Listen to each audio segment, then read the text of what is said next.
Okay, so this is video 3. Video 2 is cut off because I didn't have my timing together. But anyway, to finish up video 2, I realized I had kind of jumped ahead. So anyway, prior to moving into the house, where I heard my name being called, we were living in a duplex at the time, and also in Fayetteville, we were living in a duplex, and my my daughter came to me on 2 separate occasions. First, I was cleaning up her room. She's a toddler, at this point. And I go to close her closet and she starts screaming. And I'm like, what is wrong with you? And so this is the time when I was just getting her to really talk. Like, she could talk. She's very smart. She did things kind of fast. But anywho, so I'm going to close the closet. She starts screaming. I'm like, what is wrong with you? She starts screaming, Matt, Matt, Matt. I'm like, what are you talking about? Matt, what? Matt, who? What are you talking about? What, Matt? Matt, Matt, Matt. She screamed, she yelled, she did not want me to close the closet.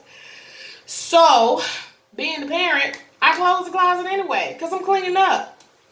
And she collapses on the floor. She's screaming and she's bawling, she's crying, till I open this closet door back up. Okay, I left that alone. Okay, so then, I'm like, what is, so I'm questioning her, what is Matt? Is Matt this? Is Matt that? Is Matt a person? Is this a thing? Is this a da-da-da-da-da? Long story short, Matt is a kid, a boy, a baby, or something. And so I'm like, okay, I just left it alone. I thought it was odd, but I just left it alone. So then after that, I found, when we moved into this duplex, there was nothing there, nobody there. So I'm digging around in the clothes, in the drawers, and I find a pacifier holder with a basketball on it. Where did it come from? I don't know to this day, because I didn't have any friends here. I didn't know anyone. No one had been to my house. I hadn't been to anyone else's house. I was in a strange place. So here lies this pacifier with the basketball on it, and my daughter is talking about somebody named Matt. I don't know. So I didn't get all into that. It kind of spooked me momentarily, but I didn't feed it. I just went on. So shortly after that, she was probably, no, she was still very young, two-ish or something like that. So she's coming to me and she said, she came to me and she said, I have a friend. She's very smart. She's 2. She's like, I have a friend. And I was like, you do? And she was like, yes. I said, well, what is your friend's name? And she said her friend's name was Sessa. I said, oh, okay.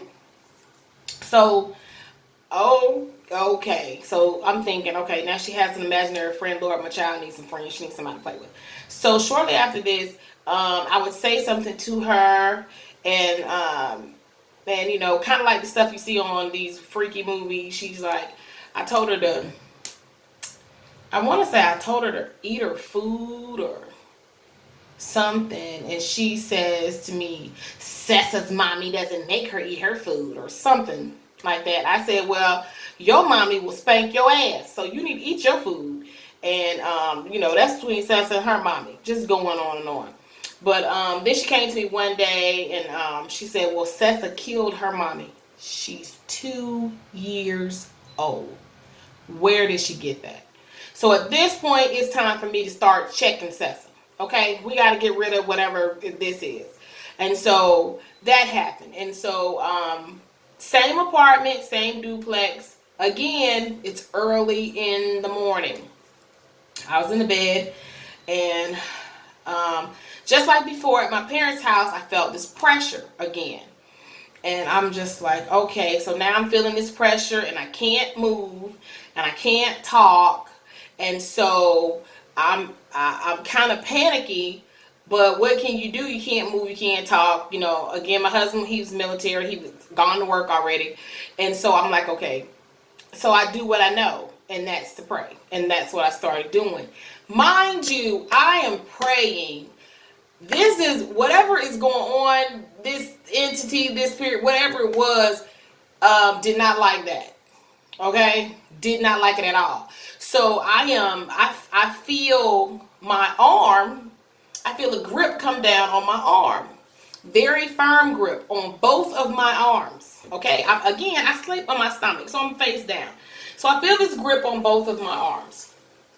And so, my heart is racing and I'm steady praying because what in the freak is happening right now? And so what I realized was that the more that I prayed, the angrier whatever this was got. So it went from just gripping my arms to literally shaking me, to like lifting me up, throwing me down. Never letting go of my arms though. So it's kind of like this kind of motion is happening. And I can feel this and I can see this. My eyes are open, but I can't move and I can't talk and I'm terrified. And the only thing that I know is to pray, pray, pray, pray, pray, pray, pray. So in my mind, I'm just praying up a storm, baby. I'm having a whole Holy Ghost party in my mind. And I tell you, this probably only happened for minutes, but it felt like a very long time. It really felt like a very long time. So the more that I prayed, the faster and the more aggressive it shook me. But I wasn't going to stop praying because this is all I know to do. So I'm praying and this thing is getting more and more aggressive by the minute. And it's just really violently, like, it's real violent. And so I'm just praying, praying, praying. And I guess it became too much. And so it kind of like threw me back down, and it let go. And again, I hear this screeching, growling noise to the distance as it goes away. What is it? I still don't know. I don't know how to begin to know, but this is what's happening. This is what had happened. Real life. This is what happened. So now I'm laying here on this bed, still on my stomach. I'm still face down. I'm scared as hell. I'm trembling. My heart is about to beat out of my chest. The room is dark. It's daylight outside, but the room is dark because of the curtains and everything is closed and lights are off, and it's early morning, probably 7, and there wasn't a lot of light getting in the room at the time. And so I lay there for briefly. I can't even tell you how long a period I laid there so I laid there because I don't want to turn around and whatever this is still happening.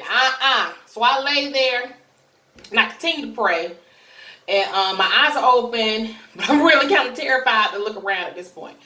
But so finally, okay, I'm praying, and I sit up and I jump up and I run over to the doorway and I hit the light and I cut the light on in the room.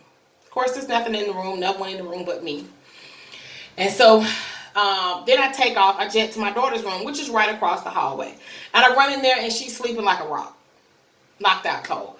So I go in there and I wake her up and bring her into the room with me. But again, that it was very aggressive. Whatever at this time, me praying helped me, but was very aggressive. It was very aggressive. But we'll talk again later. We will.